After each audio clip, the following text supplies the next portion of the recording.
पुराने समय की बात है। एक किसान अपने खेत पर रोजाना काम करने के लिए जाता था। वह किसान बैलों की जोड़ी लेकर अपने खेत पर हल चला रहा था।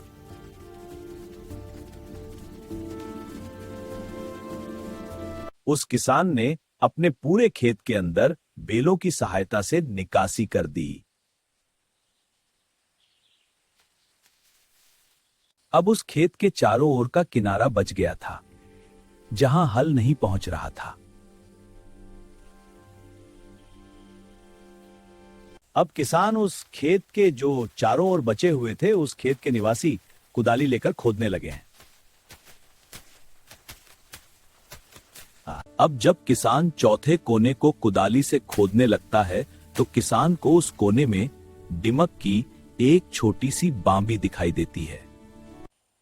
किसान ने त्रिकोना कुदाली से नीचे देखें।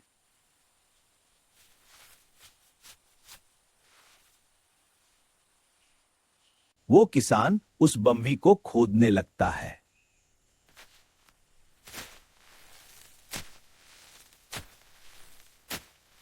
धीरे धीरे धीरे धीरे वो किसान उस बाबी को खोद देता है।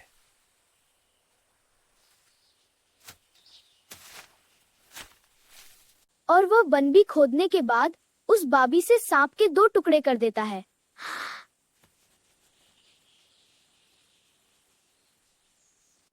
जब सांप के 2 टुकड़े हो जाते हैं, सांप बीच में से कट जाता है। अब उस सांप के 2 उदाहरण को देखकर वह किसान बहुत दुखी हो गया।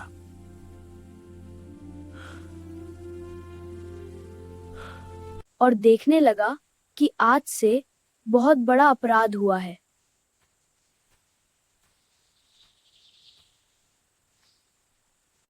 किसान अपने मन ही मन बहुत सारी मशीनें बनाता है।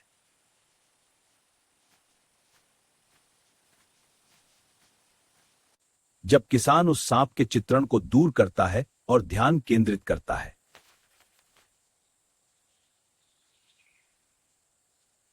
तो उस बांबी में एक सांप का बच्चा दिखाई देता है।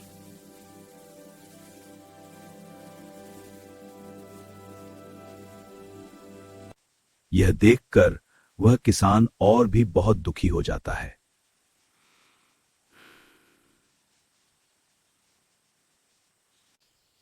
और सोचता है कि यह सांप का बच्चा है, यह सांप का ही बच्चा है। लेकिन यह सांप मर गया और 2 चित्रों में कट गया।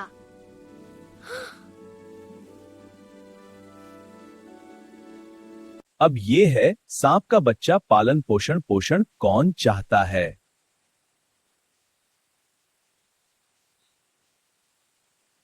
वह किसान प्रतिज्ञा करता है कि इस सांप के बच्चे के पिता का साया मेरी वजह से प्रभावित हुआ।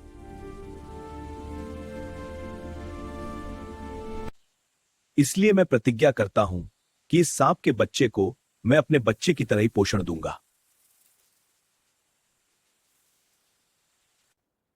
और इस सांप के बच्चे को अपने बेटे की तरह ही रखूंगा।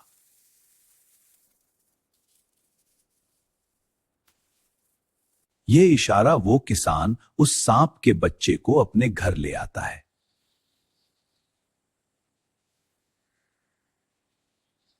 घर ले आने के बाद वो किसान अपनी पत्नी से कहता है कि प्रिया, ये सांप का बच्चा है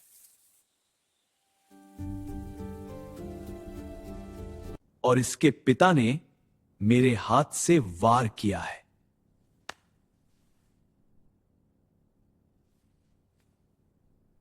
इसलिए अपनी गलती का सामान बनाने के लिए इस सांप के बच्चे को मैं अपने घर लेकर आया हूं।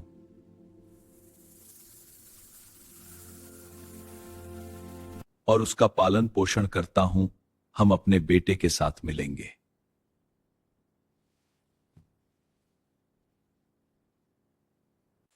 उस किसान का एक छोटा बच्चा था जो बहुत छोटा था।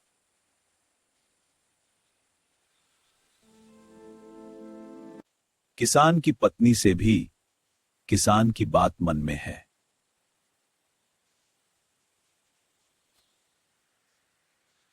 वह भी बहुत ही भोली भाली थी और सीधी साधी थी।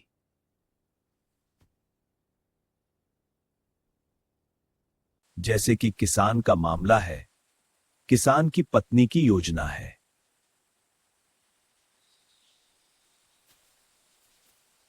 और उसके पति को देखने पर पता चलता है कि ठीक है पियाजी, एक तो हमारे स्वयं का बेटा है और यह दूसरा सांप का बेटा है।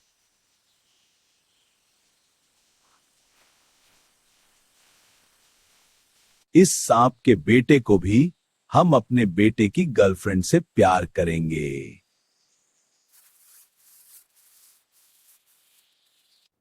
और हमारे बेटे की गर्लफ्रेंड ही दोस्त बनेंगी।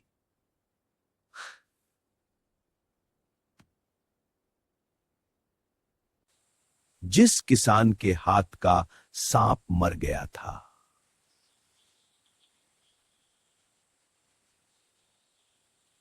उस वक्त वह बांस के अंदर वह सांप और उसका बच्चा ही था।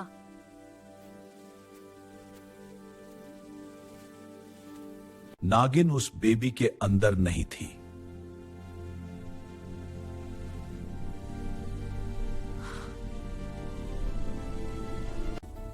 जब किसान उस सांप के बच्चे को लेकर अपने घर जाता है,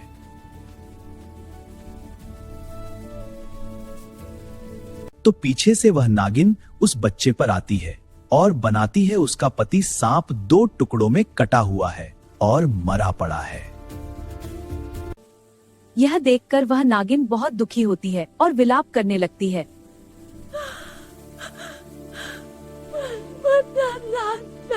अब वह नागिन उस बांबी के अंदर घुसती है और अपने बच्चे को तलाश करती है।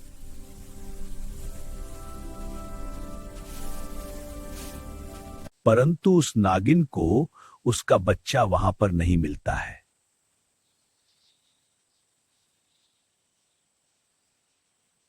अब वह नागिन और भी ज्यादा दुखी हो जाती है।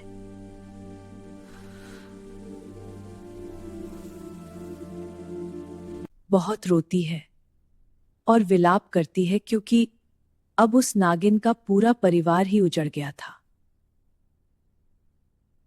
एक तो उसका पति मर गया और दूसरा उसका पुत्र नहीं मिल रहा था। अब वो नागिन सोचने लगती है कि जिसने भी मेरे पति को मारा है,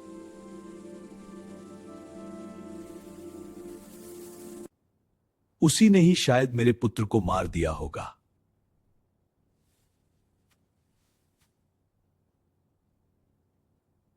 यह सोचकर वह नागिन जोर जोर से रोने लगती है और विलाप करने लगती है।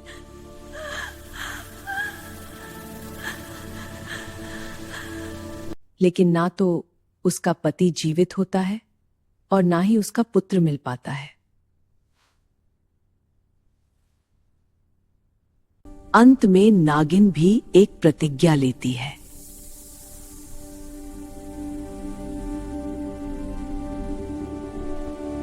अपने पति की लाश के पास जाकर प्रतिज्ञा लेती है कि जिसने भी मेरे पति को मारा है और मेरे पुत्र को मारा है,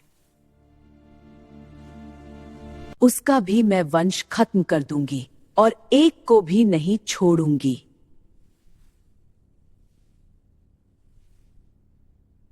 इस प्रकार से वह नागिन प्रतिज्ञा ले लेती है।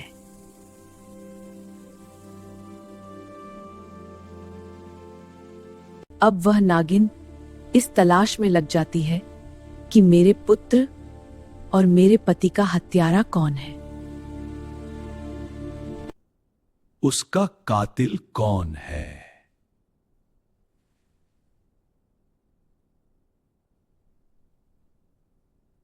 इस तलाश में नागिन लग जाती है।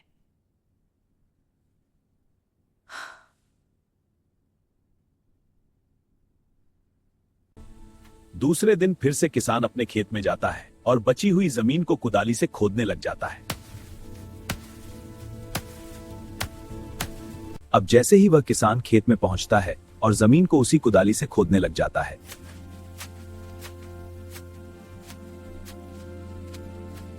जिस कुदाली से उस सांप की मृत्यु हुई थी।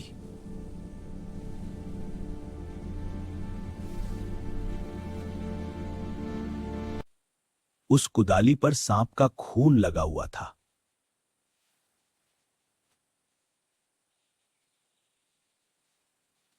अब वह नागिन भी उस बांबी पर बैठी हुई थी।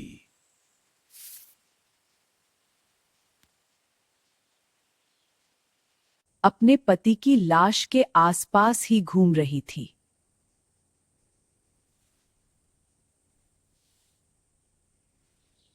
अब जैसे ही किसान उस कुदाली को लेकर जमीन खोदने लगता है,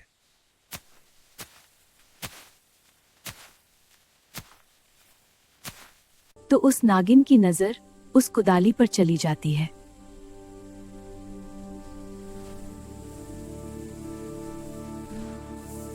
और उस कुदाली को देखती है कि उस पर खून लगा हुआ है।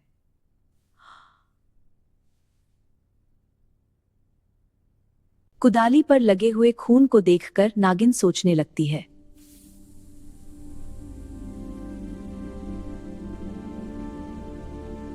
कि यही वह किसान है जिसने मेरे पति और मेरे पुत्र को मारा है।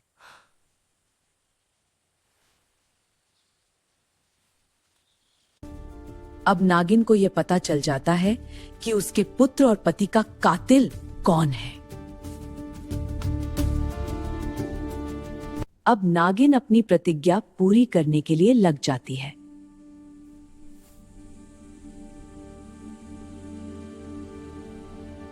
अब नागिन सोचने लगती है कि सबसे पहले इस किसान के घर का पता लगाऊंगी।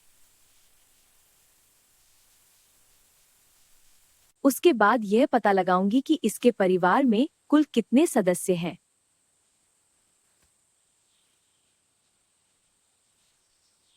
उसके बाद एक एक को डसना शुरू करूंगी।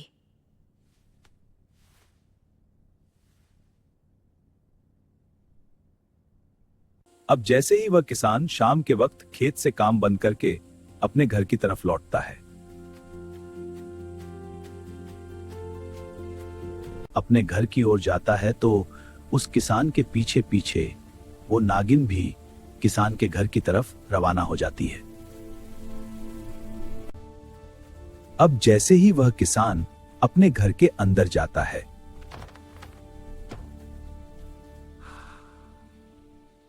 किसान की पत्नी दरवाजा बंद कर देती है और नागिन बाहर ही रह जाती है।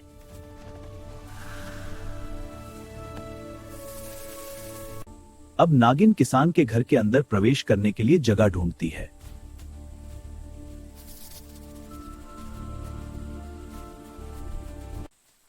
लेकिन उसे कहीं भी जगह दिखाई नहीं देती।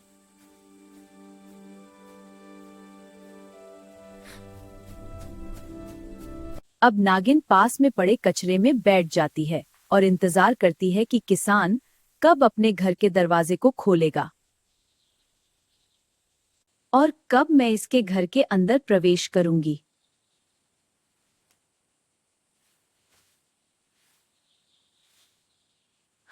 कुछ ही देर में फिर से किसान की पत्नी अपने घर के दरवाजे को खोलती है।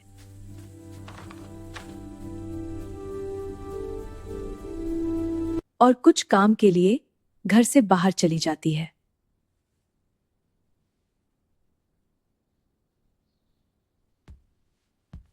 और इसी मौके का फायदा उठाकर नागिन किसान के घर के अंदर प्रवेश कर जाती है।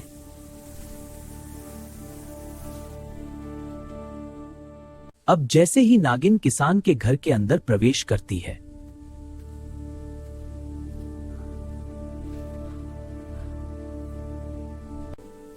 तो सबसे पहले किसान का एक छोटा सा पुत्र नागिन को नजर आता है।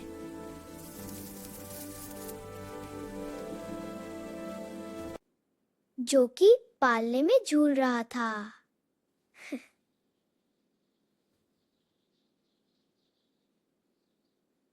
अब नागिन सोचने लगती है कि क्यों ना मैं इस किसान के पुत्र को सबसे पहले खत्म कर दूं, ताकि इसको यह पता चले कि पुत्र का वियोग क्या होता है।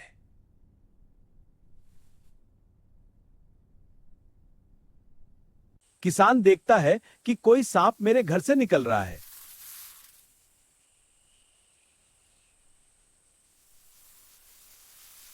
यही सोचकर वह नागिन किसान के पुत्र के पालने की तरफ जाती है।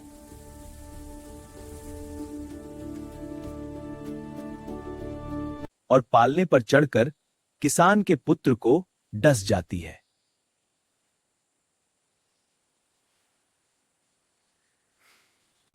किसान के पुत्र को डसने के बाद नागिन किसान के घर से बाहर निकल जाती है।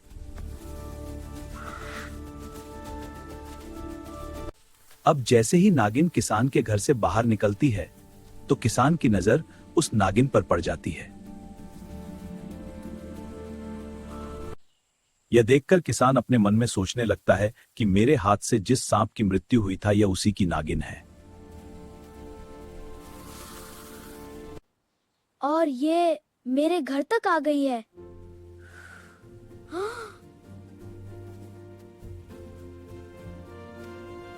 तो इसका मतलब यह है कि इसने मेरे पुत्र को जरूर कुछ न कुछ नुकसान पहुंचाया है। यह सोचकर किसान अपने पुत्र के पालने की तरफ भागने लगता है।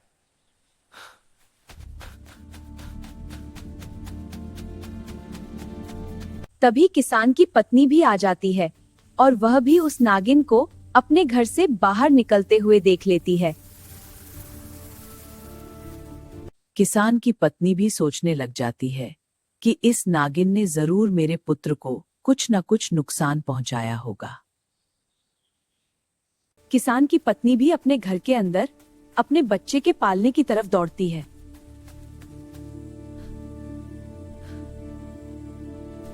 दोनों पति पत्नी अपने पुत्र के पालने की तरफ दौड़ते हैं।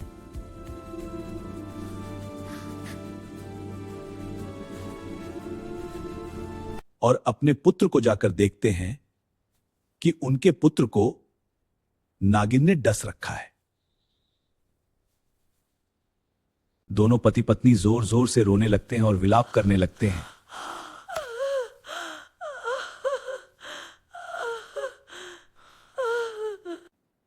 और अपने पुत्र को गोद में उठा लेते हैं।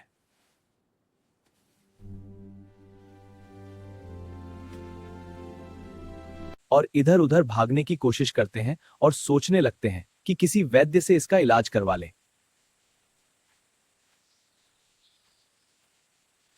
लेकिन रात्रि का समय होने के कारण उन्हें कोई वैद्य नहीं मिलता है।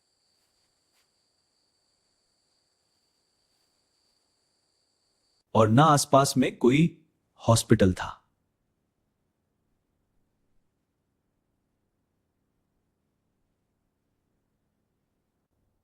कुछ ही देर में किसान के पुत्र के जहर चढ़ जाता है।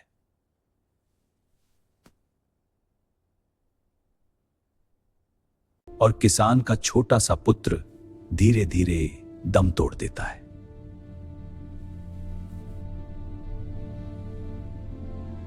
यह देखकर किसान और उसकी पत्नी जोर जोर से रोने लगते हैं।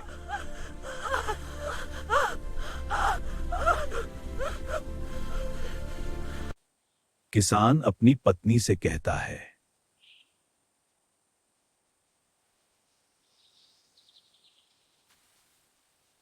आज जिस सांप की मैंने हत्या की थी उसी की नागिन ने हमारे बेटे से बदला ले लिया। अब यह नागिन हमें कभी भी चैन से नहीं रहने देगी।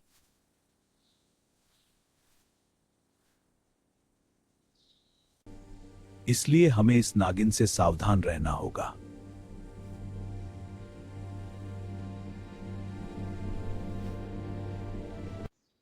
किसान की पत्नी रोते हुए कहती है,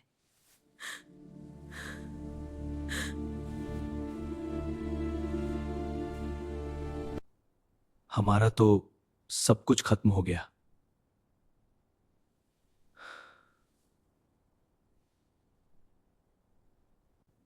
हमारा छोटा सा बेटा भी हमसे छिन गया।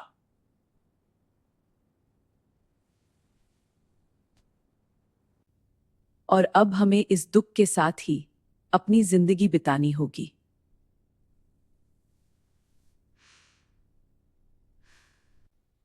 हमें हिम्मत रखनी होगी।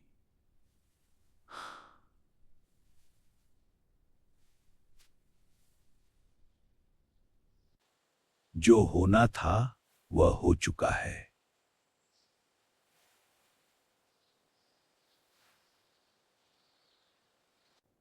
लेकिन हमें अब आगे की जिंदगी के बारे में सोचना होगा।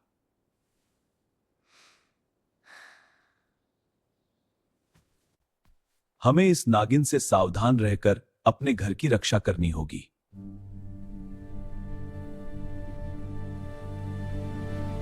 दोनों पति पत्नी अपने पुत्र को अंतिम बार देखते हैं।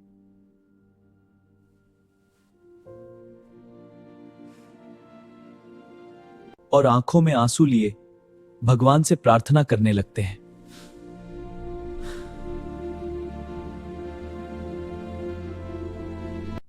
हे भगवान, हमारे बच्चे की आत्मा को शांति देना।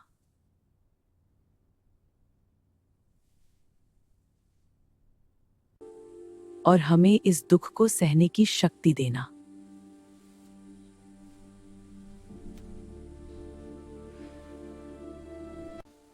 धीरे धीरे रात बीत जाती है और सुबह का उजाला फैलने लगता है।